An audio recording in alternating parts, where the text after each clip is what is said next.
What's up guys, it's your boy Sean from RPG Authority back with another video, and you read the title. So this build is called Blade of Ice and Fire. It's created by the Oathseeker. I'm going to leave a link in the description of this build and I highly recommend you go check it out. With the damage bonuses from the Antique Plate Salad and the Spirit of Ciezo, you have a 25% damage from fire and ice damage, on top of the 30% you get from the respective booms. This makes the thrice wrought halberd a really good way to apply only elemental damage and circumvent all physical armor. Plus it means you can fight any enemy effectively because besides the Mermator, there is no enemy that is highly resistant to both damage types. To further build on this theme, you can bring the Sigil of Ice to throw out a lot of ice damage, and infuse fire to augment your melee damage with further fire damage. In general, the Sigil of Ice is the most useful for dealing with groups of enemies, while the more fire focused melee attacks are better for dealing with single targets. Because of this, I prefer to run the Scorched Hex, as applying the Hex on a single target makes sense to increase sustained single target damage, but the Chilled Hex isn't so useful. The time, mana and effort it takes to apply the Chill Hex on enemies is better spent making another attack. This obviously doesn't mean you shouldn't be using the Sigil of Ice against bosses. Mana Push and Mana Ward are already useful spells on their own, so adding damage to them is great. From your gear and boons, you get a 55% bonus damage to both ice and fire damage.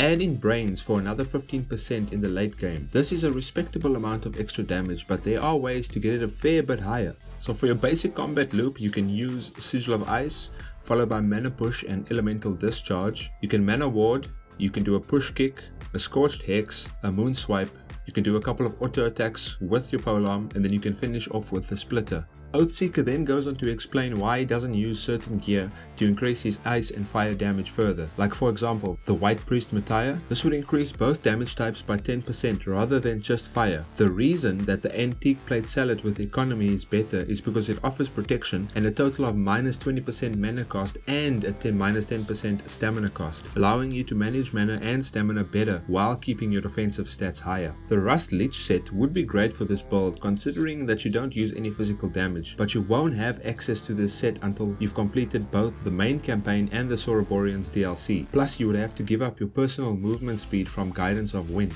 If you don't mind being really slow, combining the Rust Lich armor and Rust Lich boots gives you a little bit more fire damage. Sigil of Fire plus the Mana Ward equals Immolate. For 60 seconds you deal 30% more fire damage while receiving 0.5 fire damage per second. This would essentially give you a 15% damage buff, since roughly half of your damage is fire based, while costing a fair bit of health. If you want to use this, you are better off just building a pure fire mage. The Heroic Kingdom of Levant. The questline reward for this faction does give you a 15% to all damage type. This would be great, however the late game reward for this faction applies only to your physical damage and is thus wasted, while the Holy Mission of Elad quest rewards allow you to use less mana and stamina, and increase your survivability significantly. All of the rewards are useful for you and help you make up for your mediocre survivability, rather than adding to your already impressive damage potential.